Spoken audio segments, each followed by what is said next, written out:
All right, let's make a formal introduction for our listener. Good morning, good afternoon to you, Gabriele. My name is Claudio. I'm calling you from Washington, D.C. From the studio in Fairfax City. We are very humble, grateful that Gabriele Quirici accepted our invitation to our show. Gabriele, welcome to the show, man.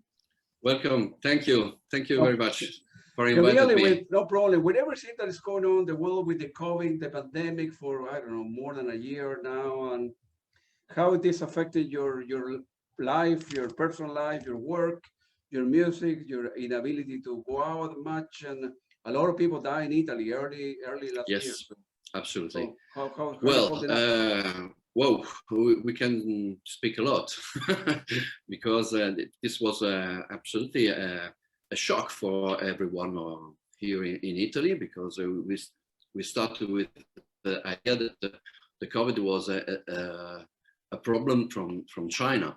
Then absolutely in a strange situation, started to have this pandemic in the north of Italy, yeah. And everybody was quite frightened about it.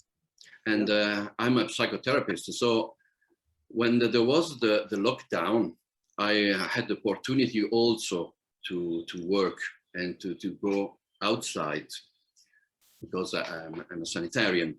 Yep. So it was a very strange situation, because it seems like the day one, nobody was there, so everybody was inside the house, and there was a very strange silence.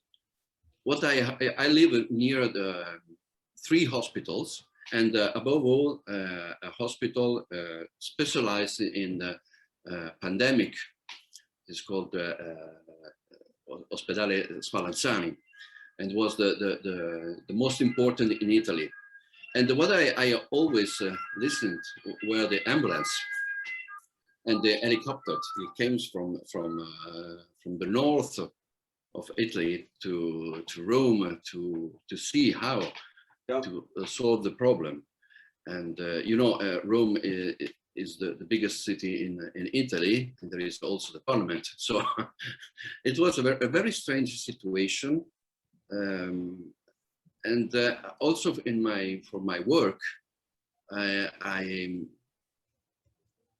started to change a bit my style of working, because some people didn't want to go into the studio because they were afraid of this situation. So I started to make some online therapy. It is quite strange, because I never did that, but it works.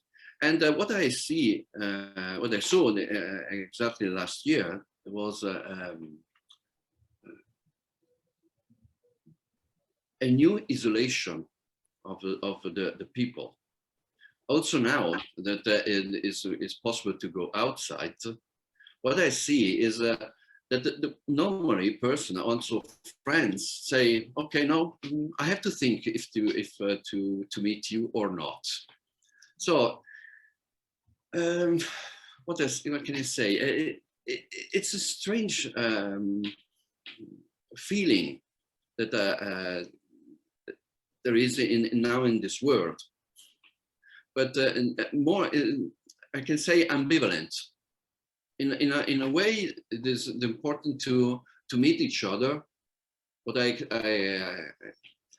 discovered, for example, for me, was my family, because I had a lot of time to spend with them, with my daughters, with my wife, but in the same time,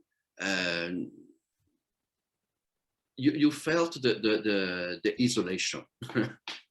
Right. Yeah. So what I did was play a lot with my daughters, and also my wife, but also play music.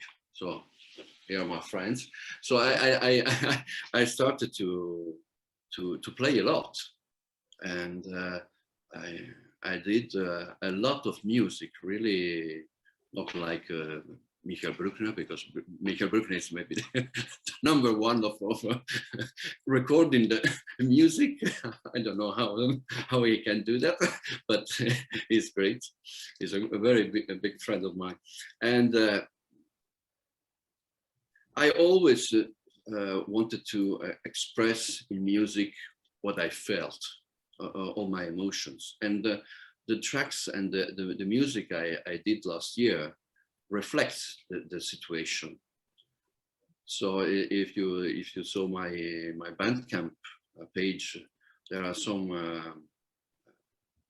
albums that are conceptual.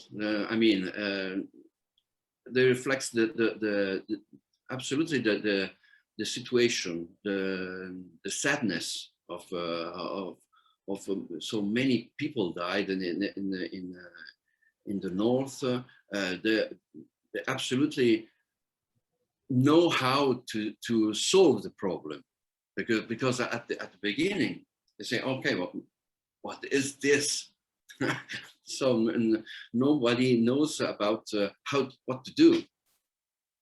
There was also the difficulty to find the masks. So some people had to organize, and I made of this. I made also this to bring food to other people. For example, in my apartment, in my house, I live in a very big apartment with a lot of people, and a lot of apartments here. It's very, very big. And for example, for the ancient persons, they couldn't go out. So we started to organize to help them.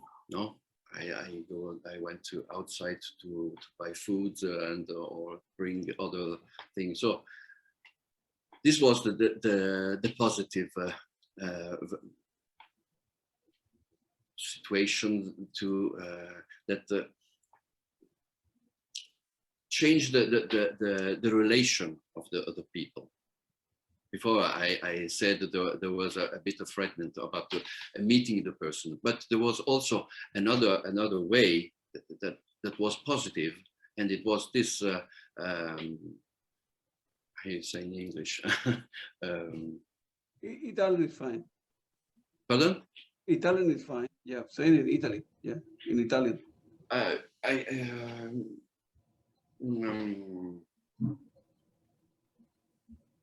Altruismo. Yeah, altruismo. Yeah, yeah. You understand, no? So yeah. And this was a very, very nice. Yeah, people do a lot of people for one another, you know. Yes. In terms of difficulty, people help one another. In the building, your community, you know, restaurant owner, grocery, and giving food away for people that. Yes. Yeah, they were. And I hope that this new way to help the people still remain now, and not because what I'm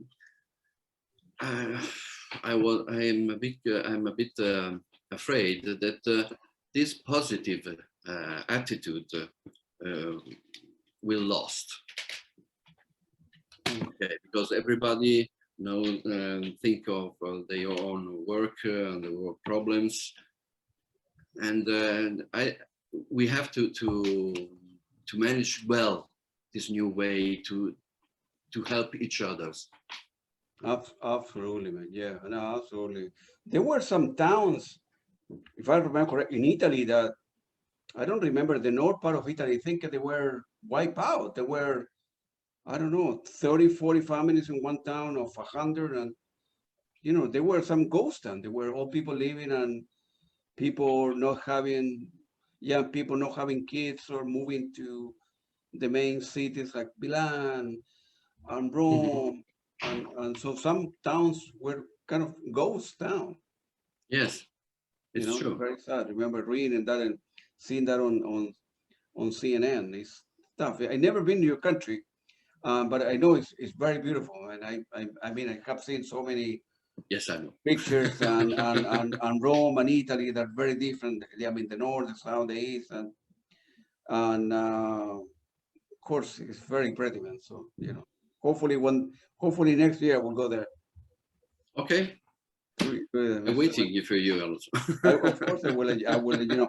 So let's go back to the beginning. Were you born like in a musical family, or were you taking like piano lesson at the time or keyboard? How you got involved in music to begin with? Okay. I was born in Rome in a family where my aunt was a professional pianist. So, and I listened music from the beginning. Yeah. And I remember that I listened every day, really every day, classical music, lyrical music a lot, really. And there was also my father. There was a very big fan of rock, and above all, Jimi Hendrix and Pink Floyd. I still remember the first two records that I listened was Atom Heart Mother from Pink Floyd, and a collection of songs of Jimi Hendrix. So the sound of Voodoo Child, of the electric guitar was very impressive. And so I grew up with all this kind of music every day, really a lot. But I never wanted to become a professional musician. Because when you live in a family where there is a real professional musician, it's quite difficult to learn an instrument, because they are very criticizing a lot. No, I know. So I preferred to have fun. That's why I started when I was 14 to learn clarinet for 2 years. Then I left this instrument, and I played with my friends bass guitar, and then I discovered the synthesizer. Wow. So, but my first synthesizer was not a synthesizer. I never learned piano. So right now I can't play piano, but I like to create sounds, because I love the new sounds. So my first keyboard was a very old Emax sampler. This big sampler, and with that I remember one of my first recording was Freezing Drops, a recording made with one sample. It is a drop. So with that sample, I created some experimental, absolutely, music. And this was my first introduction in electronic.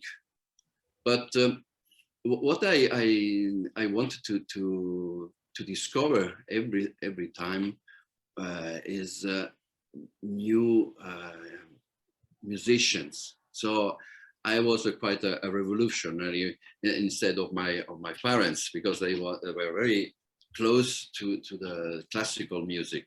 And I said, no, I want to discover something new. So I remember the first, I have to remember well. Yes, I was a big fan of Pink Floyd. Of course, because my first record was Atom Heart Mother, that I told you, know. But then a friend of mine, I was, I think 13, yes, 13, no, 14, showed me a vinyl of a group that I had never known. That was Tangerine Dream, Wow. and the album was Force Majeure. And I said, what is this? It seems like Pink Floyd, Amma Gamma, no? Because the long track, there is, after 10 minutes, some sounds that reminds me, no? So what I did, it was to go back in the discography. So I started from the first album, and I discovered another hero, is Konrad Schnitzler. And that album, there was also this guy, Klaus Schulze as drummer. So from that period, from that, I discovered a whole world. No? And the Moog, the modulars, the synthesizer, that, wow, this is great, because you can express also the different emotions with these instruments, apart of classical music, no? Because I remember a track from a symphony from Charles Ives called Central Park in the Dark. That was something that I started from the classical music. I said, oh, this is not classical. This is quite ambient. Do you remember that symphony of Charles Ives? No, the top of my head, but yeah. It's great because it reflects the ambience in Central Park. So it starts with all with an orchestra, all made with an orchestra. But it's great because in that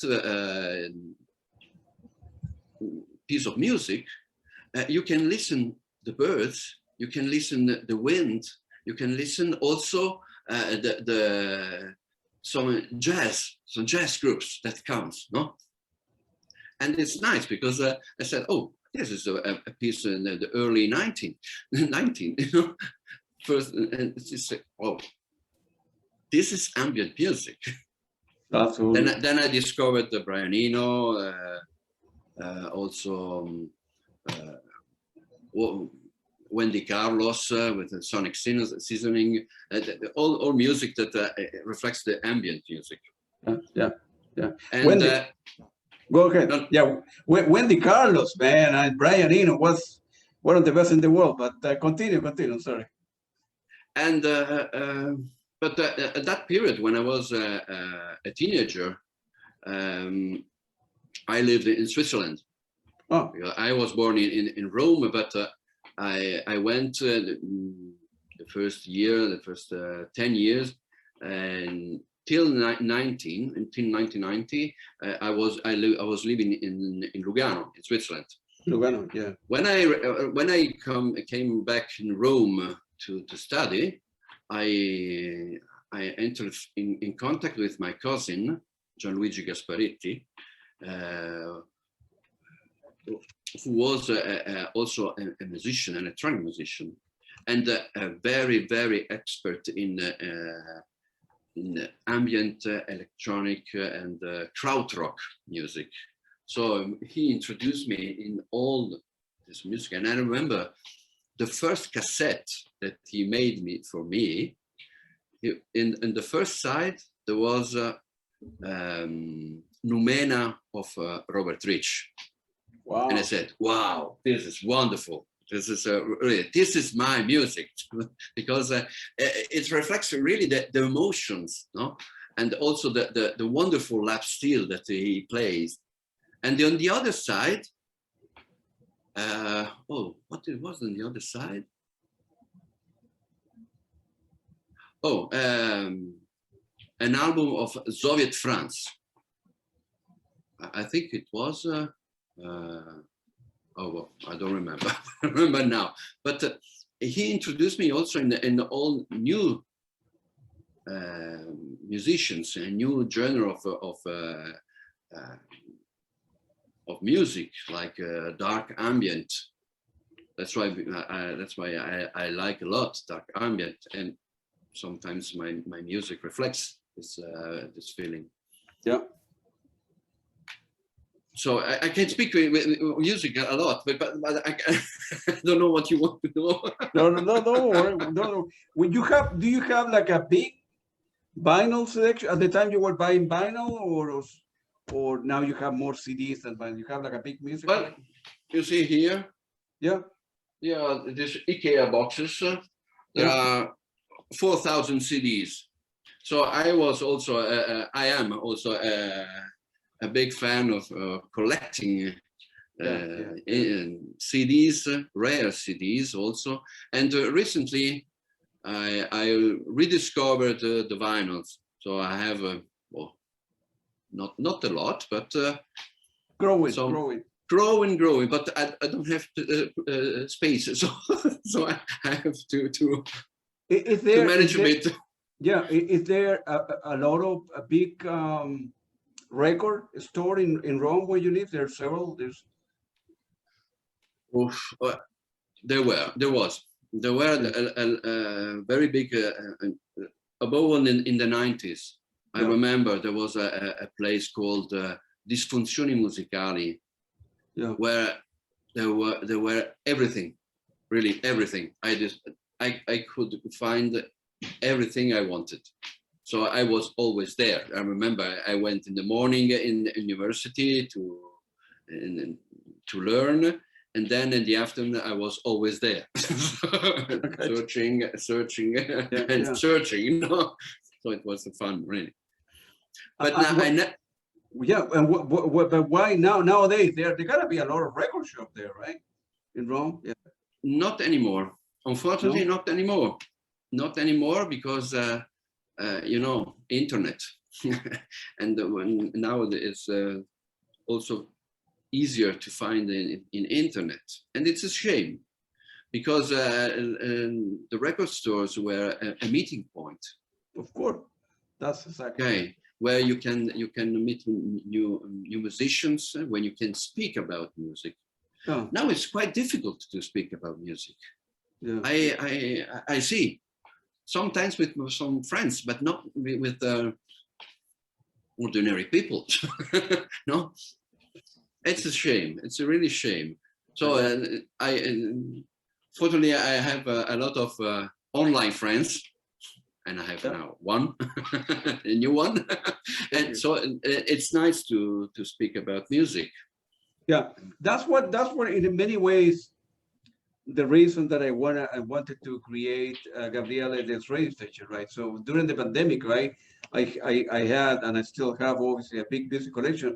And I said, well, now working from home, I have time to listen to my stuff, right? Because I have more than I get, that I buy more than I could listen to. So I was getting behind and all the stuff that I give my, and I started, well, I want to put a radio together, and I started with a sort of soft and rock kind of radio.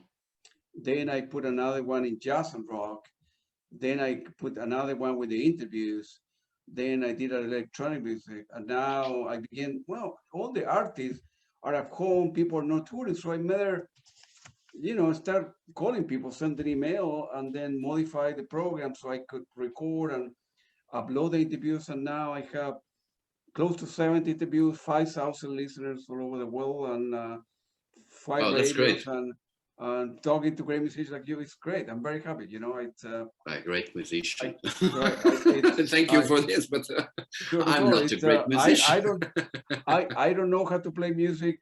I don't play any instrument. I don't know how to read music. I just enjoy listening to stuff. And I have from Pink Floyd, from Genesis, Klaus Schulze, Peter Baumann, Pat Benatar, Blondie, Coldplay, blah blah blah. They're Goblin, Klaus. I like good music. Like a friend told me, it's good music or bad music. It's whatever the style is, So I like good music, and I'm very happy that people began replying to me, and now I'm talking to you, Gabriele, and I like your music, man. It's very good. So where you after? So when you finished high school and you needed to go to college, were you involved like in a band? Were you part of a band before you began doing stuff on your own? Or? No, No, no, no. just for fun. I had some friends that played some metal music. Yeah. It was the period that I played bass guitar, Gotcha. Yeah. but I was not so involved in this kind of.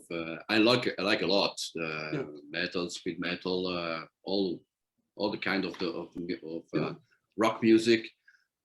But I wanted to something different.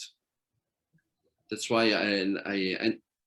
and there's another thing. I was a very shy person, very shy, very shy. So I never wanted to play live. I never wanted to promote my music.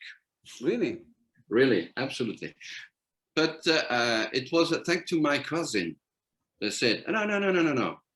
I like your music. You have to record and to publish it. So, okay.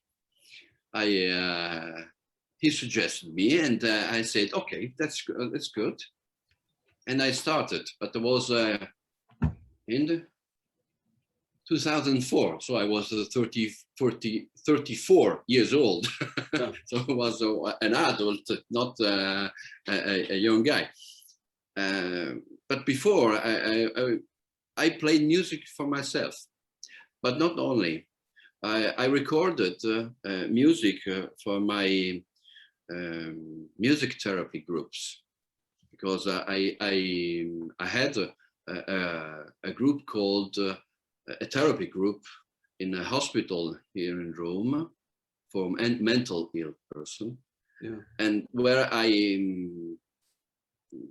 I brought some ambient music, and during the listen, I asked people to or drawing or write something, and then it becomes a group therapy, because everyone had the chance to present the work they did. And then I said, okay, I can maybe I can try to create my music and for this group therapy. Got you. Yeah. Yeah. Yeah. That's great. That's great that you work in the field in psychology, and then if you can bring the two things together. On one hand, you're a psychotherapy. On the other hand, you're a great musician. If you can combine there and offer help with some people, and the people, I don't know, listen to Brian Eno, and then how make you feel the music, and then as a self therapy, write down the feeling and the problem, the issues, and whatever the problems were, and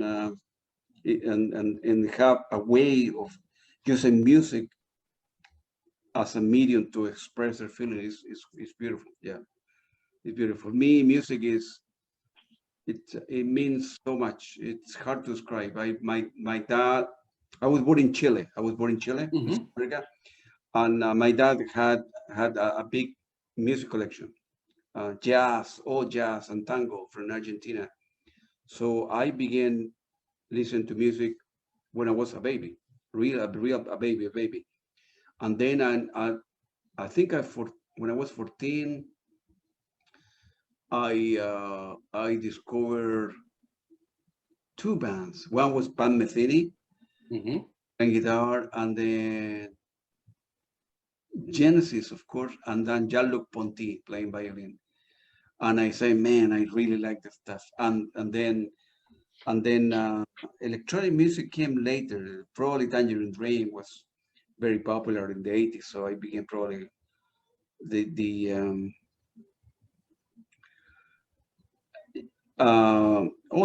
all the first album that I listened to, Pink Floyd, from Tangerine Dream probably was Phaedra, Rubicon, and all the good stuff. And then I decided, man, music means so much for me. I'm not going to be a musician. I became an engineer, but music it's so important. I listen to 2-3 hours a day. Listen to music. When I go to work, I put a new CD. When I come back to work, I put a new CD. And then here I'm home.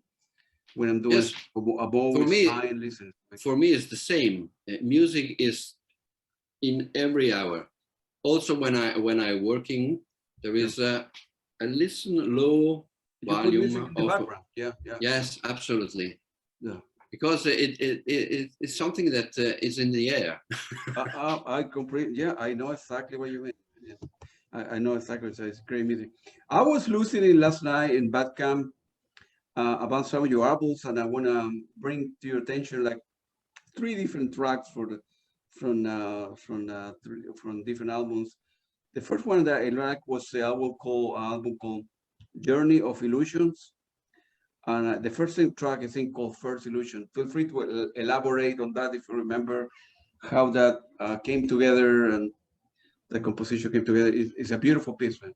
Oh, Journey of Illusion is a completely live concert that I made in April, no, May, in May. Yeah. In May for the Nick Virtual Garage series of online concerts. Yeah. And well, I normally improvise everything, but I start with an idea.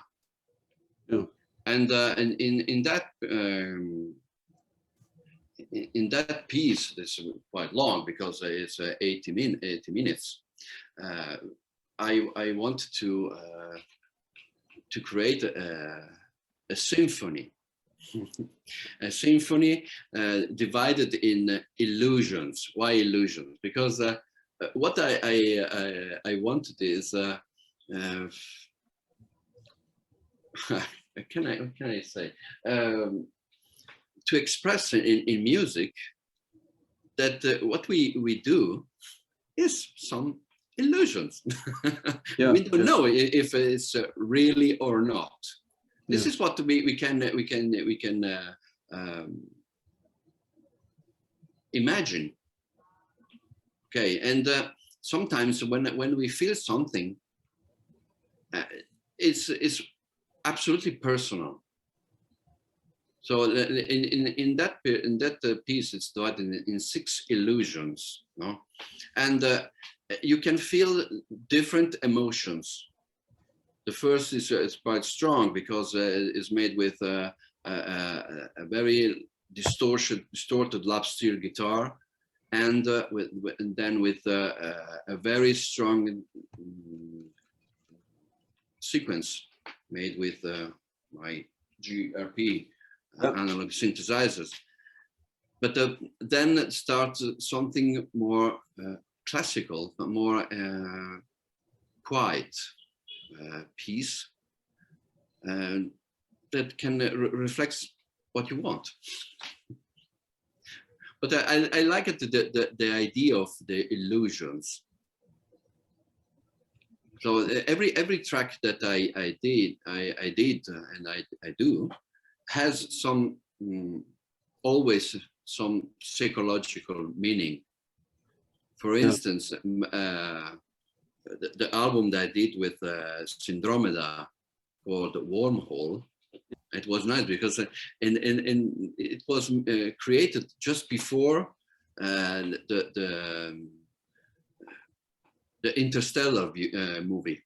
You remember Interstellar, no? Yeah. In that picture, in that movie, there is the wormhole. Okay, so the time, no, there's a delayed time, and my idea was to express a psychotherapy. A psychotherapy. You can see the different phases, and starting from the pain, and then involved in a big confusion, find a new way to live better. So in that case, it was to find the aliens, and accept our aliens. Yeah. Well, it's important in terms of psychological, right? In terms of psychology,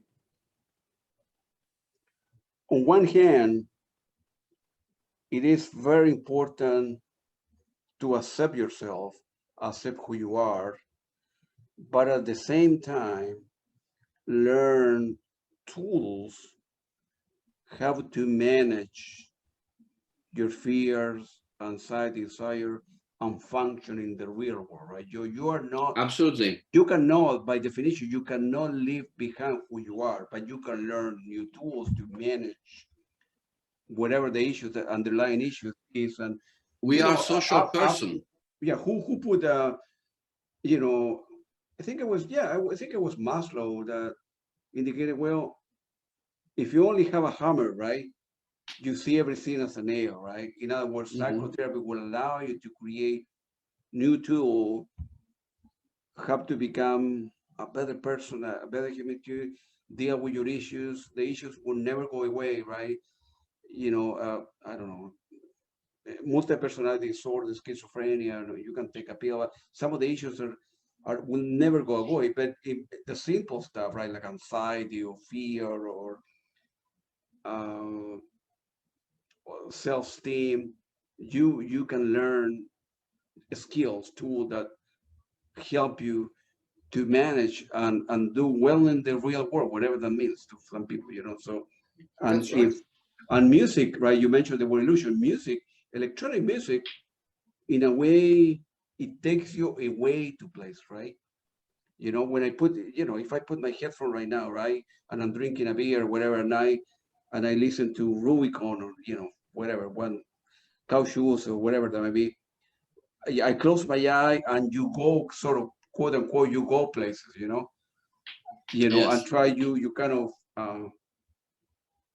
try to escape reality in many ways, and music and it allow you to understand the world and understand yourself and accept yourself Yes.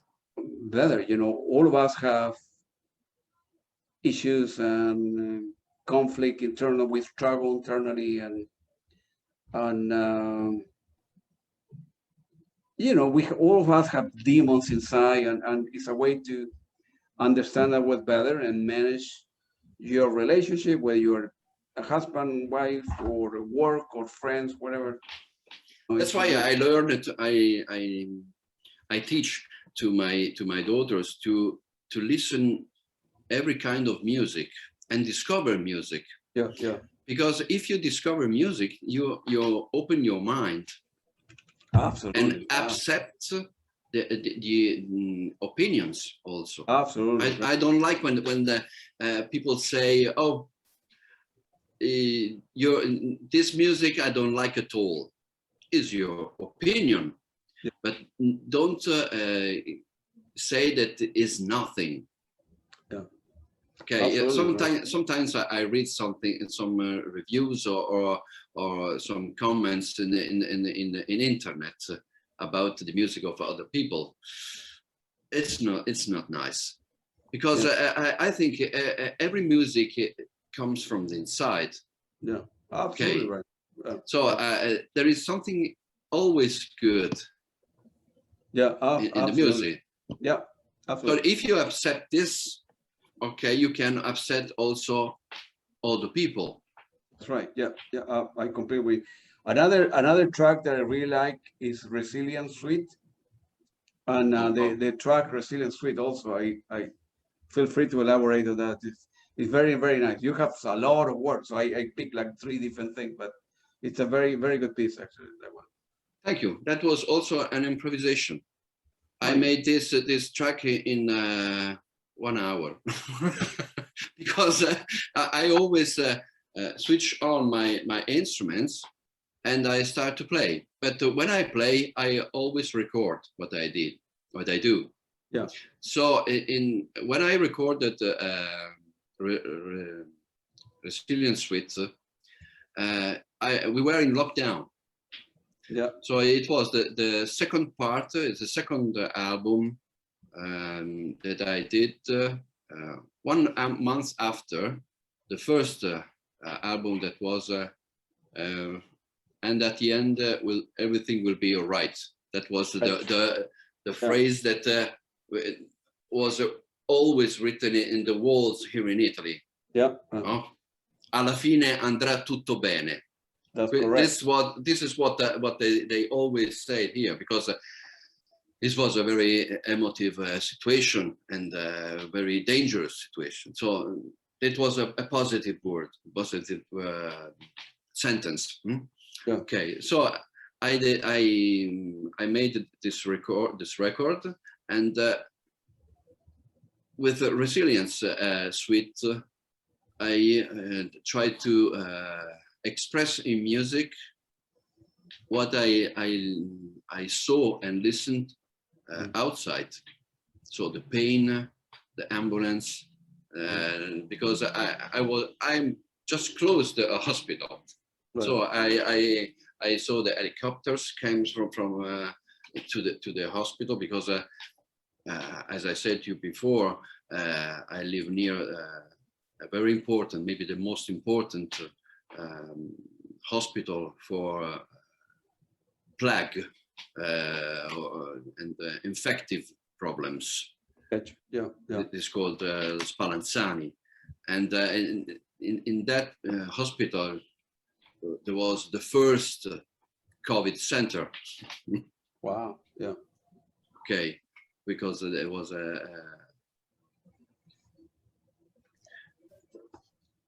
they had the know-how to do what to do. Right. No, absolutely. And so in that record, I wanted to only to express what my feelings, my emotions of what I saw and I listened, because some friends of mine lost some parents, friends. My daughter lost her teacher, so it was very, very, very difficult to manage all these emotions. I remember it was a very, very tremendous period, really. And so I wanted to, like a catharsis, like a medicine for me, to play the music, and Resilience Suite is the result. So that's thank you that you liked. No, it's very good. The other album that I did, that the album that I think you did it with Robert Rich, it was called De Caelum et Infernum. Yes, that's a very good, different from the other stuff, but it's very, very good too, man. Oh, yes. Oh, I met Robert Rich in 2000. Yeah. In the Gianluigi Gaspariti's house, who organized in that period, in the first years of 2000, some concerts in his house in Narni, called Due Acque, and then in that place he invited Steve Roach, Bedovana, Klaus Wiese, and Robert Rich. Absolutely, Robert Rich, and that was the first time I met him. So we became friends, because he also studied psychology.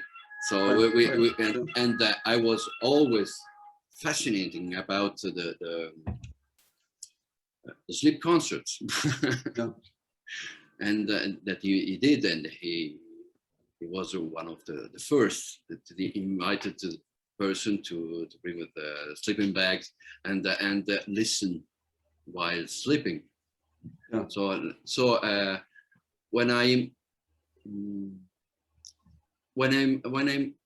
made the first track called Celum, it's in Latin, because it's like heaven and hell. Okay, right. Yeah. But I don't want to name this album Heaven and Hell, because it reminds an album of Vangelis. Right. So I decided, since I live in Rome, to use the Latin, yes. And my first idea was to make an album alone, because really not really an album, because that track Celum I made when one of my patients died for heart complications. So it was a very sad period for me. It was, I think, in December of 2019. And I made a loop, a very sad loop. But then I said, with my cousin, that I wanted to. I have a dream. We had a dream to create something with some musical heroes. So I decided for my 50 years birthday, that was the 24th of March. So that means in the completely locked down. Yeah, wow. To involve Robert Rich to play his lap steel guitar. Wow.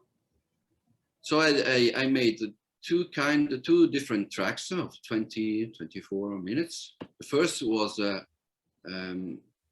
more melodic and a bit sad, but really a very ambient piano track, I want to say. And Robert Rich liked that track. Yeah. And he put the guitar, the lap steel ambient guitar. So the result was absolutely great. And then I wanted to make a different track, more stronger, and more maybe angry. That was my anger to the loss of my patient. So he made also a distorted guitar. So the result was that. And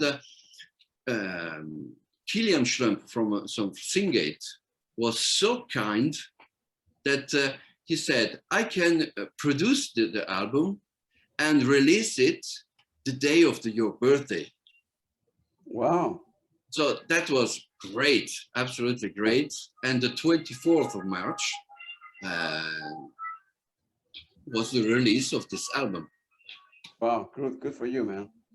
Good for you. By the way, Robert, he's a very smart guy. I mean, very smart guy. Absolutely. And yes.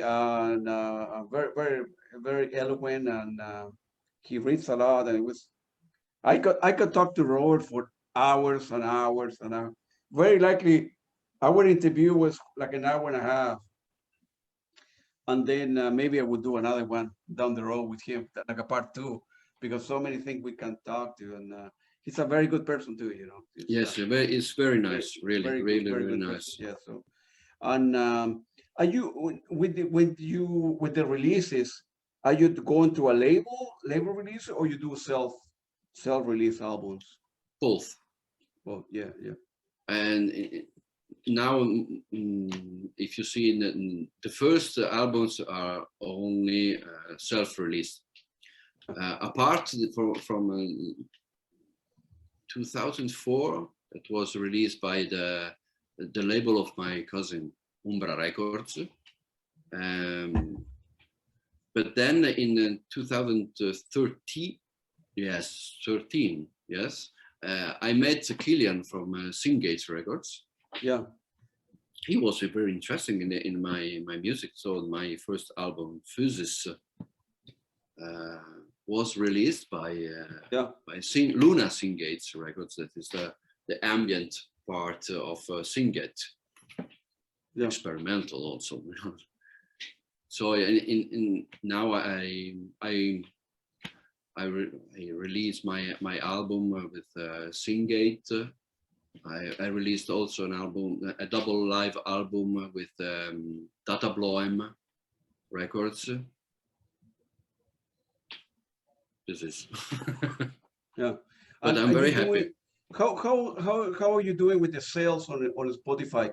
Most of the people, not on Spotify, but in Bandcamp. In Bandcamp, most of the people just buy the tracks digitally, or you sell the CDs or vinyl if you have any. No, I don't have vinyl. It's one of my dreams to put one vinyl. Yeah. But well, some years ago I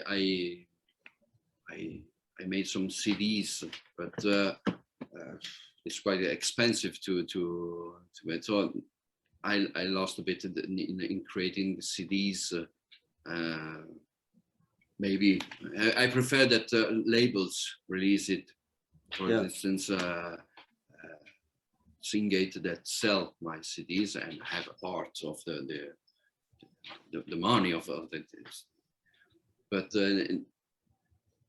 it's strange because there are sometimes some people that buy everything. I remember that one day a guy from Australia who bought everything. So everything. One each. One each. Yes, everything. Wow. And sometimes some people buy some single albums or 2, 3, but not so much. I don't sell so many albums as you can imagine. But it's okay for me because I'm not a professional musician. I made music for fun, and I want to still remain in this way. Yeah. Because well, I cannot say that maybe in the future I can be a professional musician. I don't know. But you have your job and your family, and yes. So if you can combine both, it's great. You don't have to be one or the other. You can do both. The problem is the time. To find the time. Make the time. Yeah. I don't know. Michael Bruckner tell me that not anymore, but he used to go to bed at 3 o'clock in the morning, and he will get home, rest, and then I don't know, record from 10 to 3 o'clock in the morning, go to bed 4 hours, and then go to a job. I cannot. I'm getting old, man. I cannot do that anymore. Well, you can do this if you have the passion. Yeah, it's tough, man. If you have the passion for music, what you do, then you can do everything. Everything. Yeah, Michael has a lot, big motivation, man, to do a lot of stuff.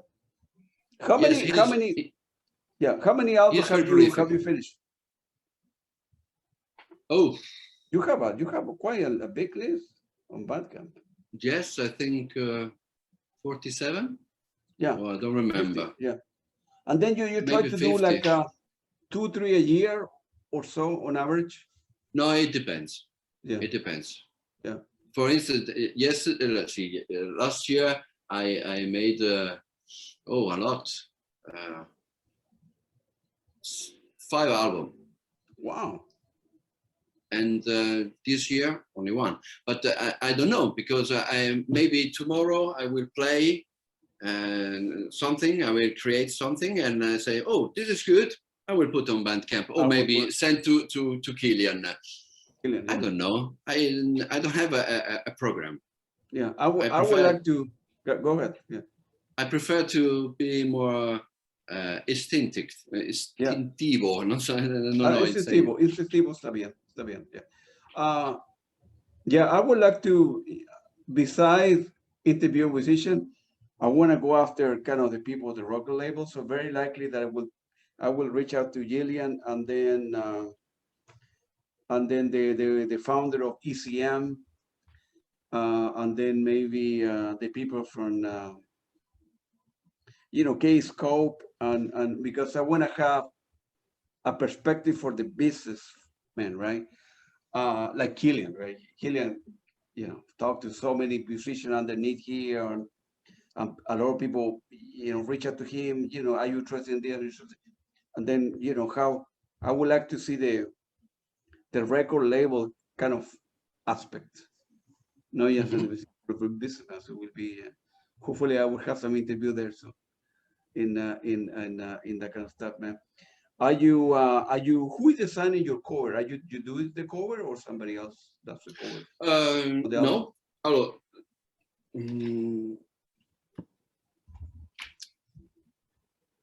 for most of the covers I made for myself. Yeah. But the covers for instance, the cover that of the albums that I made with Danny Boots of Syndromeda, yeah, Perceptual Defence and Syndromeda, and also the album with Robert Rich, this one, yeah, was made from a guy called Andreas Schwitzke. He's a fantastic artist, really, and he made this wonderful picture, and he's really great because he liked to listen before the music, and then he can express with the art what he listened, and it's incredible because I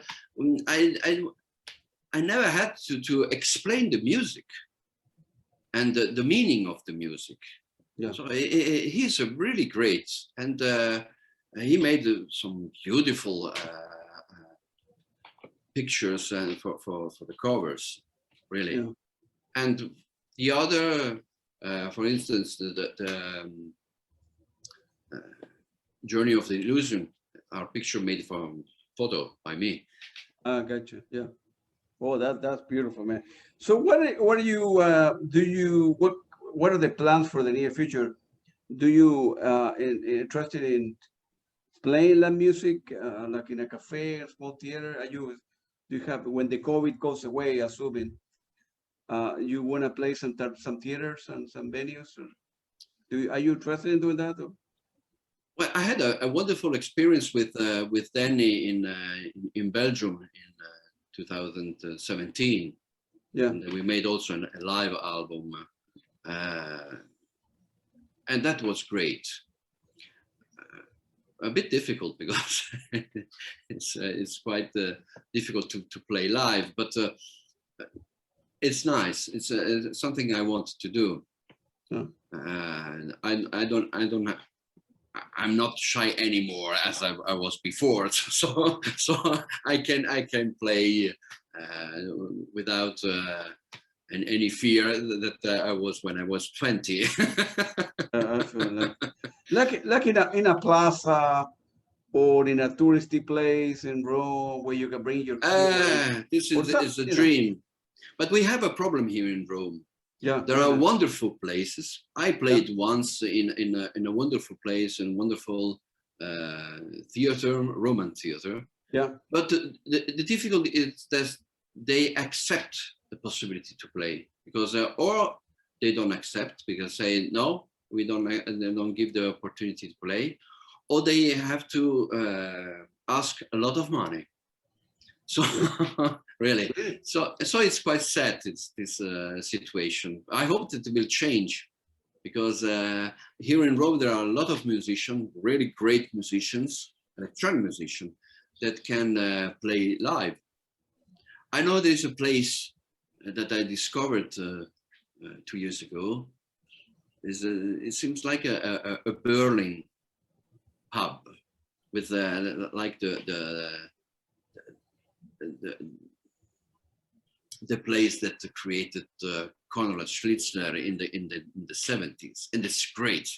So I hope one day to play there live. Yeah. Why they ask for a little money? I mean, they. I don't know. That's crazy to me. I mean, like, if they can sell the tickets, and no, it's not this problem. The problem is that Rome has. Every place in Rome is ancient, so they say no. It's not safe, right? So it's not safe. No, 200 people gathering into a statue or a plaza, or yes, but the problem are not the people. The problem is the building, because they say no, this is art, so we don't have to destroy. Because they have the fear to destroy, that something happens that destroy the building. So of course it's true this, but I prefer to one day to have this possibility to play in one of the wonderful places that are in Rome. really. Yeah, that will be. It's for a tourist point of view. Is of course in every city, in every country, there are good areas and bad areas. In here in Washington too. But is it in general Rome is safe? I mean, for the tourists. Yes. Yeah. Yes. Yeah. To visit, and it's Rome is full of tourists, really. yeah. Yeah. I mean, but you know, there's a lot of, yeah, like I mentioned, there's good areas and bad areas, you know, everywhere, you know, here too, you know, but for the most part, it's safe. You know, you don't get, you know, pickpocket or, you know, somebody break into your hotel or whatever. Yeah. No, not in the center, and it's not so dangerous. I live in the center of Rome, and my studio in psychotherapy studio is just close to the Colosseum. Yeah. So I saw this morning a lot of tourists finally, because since 2 years there was no tourists at all. Not anymore. Yeah. Now starting today, you know, Europe is opening up as today. You know, all the cities in Italy and the Netherlands, in the UK, most of the stuff say, okay, let's, because all the business were going down, the economy was going down, and people want to travel. So here from the United States, we are giving the advice that if you have vaccinated, you know, you are a U.S. citizen and you show the card that you were vaccinated. Yes, you're gonna start here flying. is the same. You're gonna start flying for Europe, and people like me are going crazy. They want to go to concerts. You know, the restaurant want to open, they're losing money. You know, well, how many restaurants they need to close, and venues, coffee shop, they went under this, so they want to start opening. This is the tragedy. Yeah, I know many people that lost the job. Really. Many, of course. Many. And it's a social awareness, because it's a very bad situation. I hope that will be an improvement of good news. Absolutely, man. You like Tuscany? Yes. It's a beautiful place. It's very expensive to live there, right? Yeah. Yes. I have my cousins that lives in Florence. Yeah. Man, that's beautiful place, man. And as I said, if you have is any area that you like, if you have the opportunity to retire one day to leave, you like Florence to retire, or Milan, or Tuscany, or no? I'm Roman. Roman forever. I will live forever in Rome. Yeah. Really. This is my city, and I love my city, really. What kind of soccer? What your team? What soccer do you like? Roma. Roma. Oh. Yes. Yeah. Always. There have been several players from Chile have played down there in Italy. Yes. But Italy, they have a very good team. You know, they do well. You know, in the World Cup. Yes. Yes. In a few hours. In a few hours they play. Yes, in a few hours I will here in my house there will be a little party. Yeah, all together. See, okay, Forza Italia, Forza Italia, beer, Forza Italia, pizza. Of course, it's always the same. Of course, man. Just all right, man. Fun. That was Gabriele. Thank you very much for your time, and I'm quite sure we'll be in touch, and we'll do another follow-up in another part two of this, and then I will send you a link, and I'm very interested in getting your music, and I want to play your music on the radio as well. But I like your music. You're good. Keep on working, man. Thank you very much. The virus will go away one day, and then the situation will improve. The economy of the country will improve, and we live in crazy times, Gabriele, man. Absolutely. No wonder that many people get depressed. What we have to do, not to do, is to lose our mind. Yeah, absolutely. For me, music that's the magic, you know. When I'm down or I'm busy at work, I say, you know, forget work, forget computers. I have about 6 computers here. No, I need to listen to this stuff, man. Close my eye, get a beer, a slice of pizza, and then yes, me too. Escape somewhere. Escape my own problems. Imagine. Absolutely. We have always to imagine. That's right, man. And I like the poster from Claudius. Hopefully, when I'm going to Italy and when I go to Rome, hopefully I would let you know in advance, and then we get together for dinner or a beer or whatever, man. You're welcome. Absolutely, you're welcome. Appreciate it, man. Thank you very much, Gabriele. Have a good. Thank you. Thank you. And Forza Italia. Forza Italia. Yes. Thank you. Thank you, Claudio. Hey, no problem. Thank you very much.